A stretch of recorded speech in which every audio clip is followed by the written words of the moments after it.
ఇవన్నీ కాకరకాయలు సన్నగా కట్ చేసి ఉప్పేసి పిండి నూనెలో వేసాను.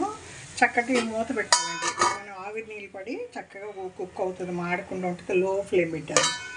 ఇలా కొంచెం బాగా క్రిస్పీగా కావాలంటే మూత తీసుకొని సేపు వేయించండి. మూత పెట్టాక ఉడుకుతుందండి. మనకి బాగా మనకి క్రిస్పీగా కావాలంటే ఓపెన్గా కొంచెం సేపు ఉంటే వాటర్ అంతా ఎవాపరేట్ అయిపోతుంది. అప్పుడు మనం శనగపప్పు, ఎల్లుల్లిపాయ, జీలకర్ర, కరివేపాకు మిక్సీలో పట్టుకునండి.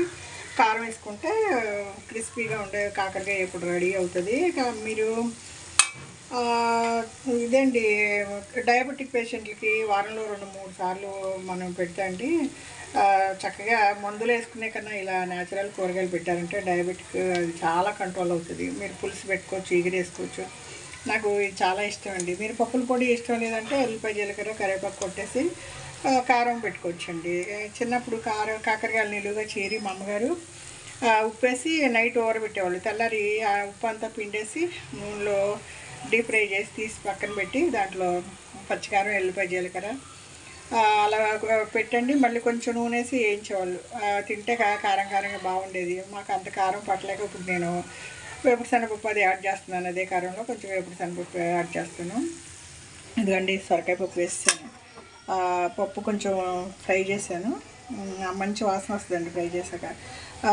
4 టమాటాలు, 2 పచ్చిమిరపకాయలు వేసాను. చింతపండు గిన్నెలో పెట్టాను. ఇంకా కారం, పసుపు వేసానండి.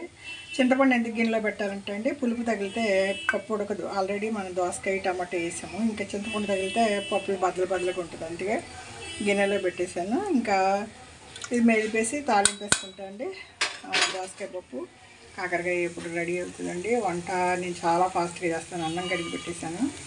అన్నం వచ్చింది. ఇదిగో పప్పు మెదిపేసేదానంటే ఇంకా కాకరకాయకి పొడి పట్టి వేసేసానంటే వంట అయిపోతుందండి. వంట చేయడం ఒక్కొక్కరికి కళ అండి. చాలా మంది పొయ్యిల దగ్గర గంటలు చేస్తారు. నేను అరగంట చాలా అండి. నాకు 2-3 కూరలు ఉంటాయి. టక్ టక్ టక్ అండి ఒక పని తర్వాత ఒక పని చేసేస్తూ ఉంటాను.